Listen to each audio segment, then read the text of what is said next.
Assalamualaikum ekonom Robani, bertemu kembali dengan ekonomi Islam. Nah, kali ini kita akan membahas tentang zakat, infak, dan shodaqoh. Zakat, bedanya dengan infak apa sih? Kemudian apakah dibayarkan dari pendapatan kotor atau bersih? Berapa sih bagian untuk amil?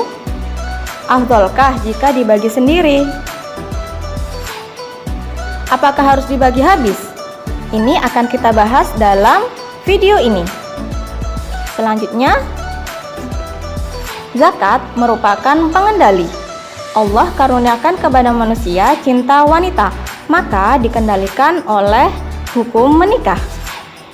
Kemudian Allah mengkaruniakan manusia cinta kepada anak.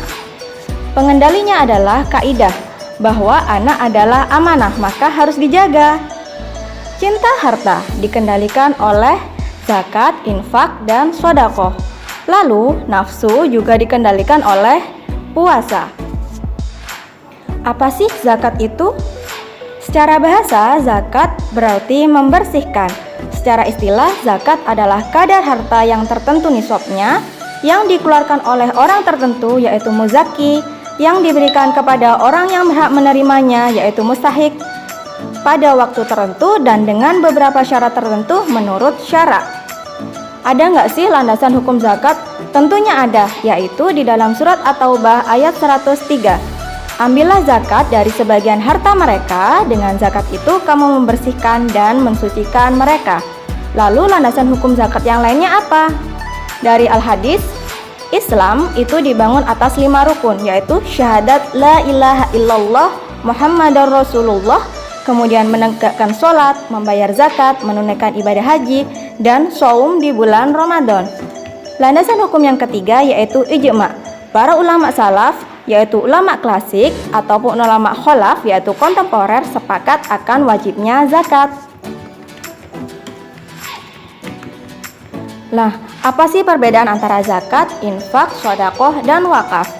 Zakat, kewajiban harta yang spesifik, memiliki syarat tertentu dan alokasinya tertentu juga di waktu tertentu. Kemudian infak, mengeluarkan harta yang mencakup zakat dan non-zakat, ada yang wajib dan ada pula yang sunnah. Kalau shodaqoh, maknanya lebih luas, yaitu mencakup infak, zakat, ataupun kebaikan non-materi lainnya.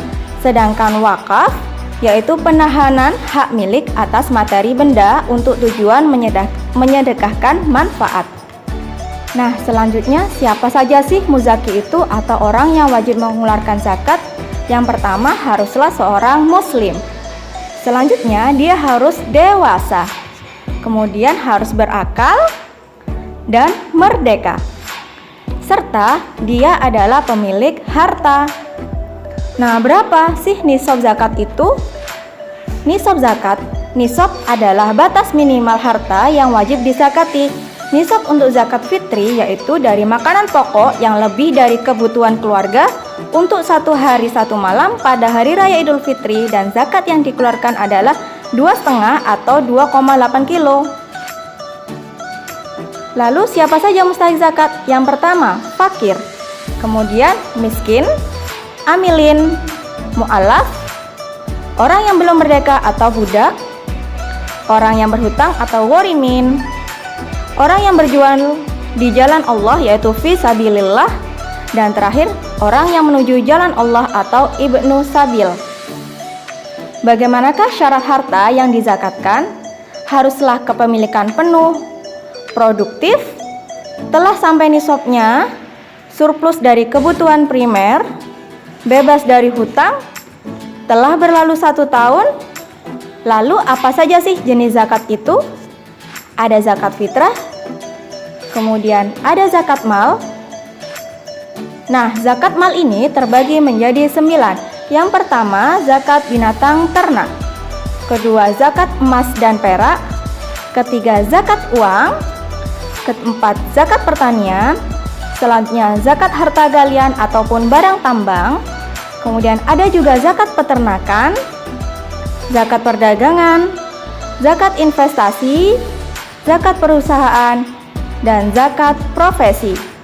Untuk lebih jelasnya terkait pembagian daripada zakat mal akan kita bahas di video-video berikutnya. Terima kasih. Wassalamualaikum warahmatullahi wabarakatuh.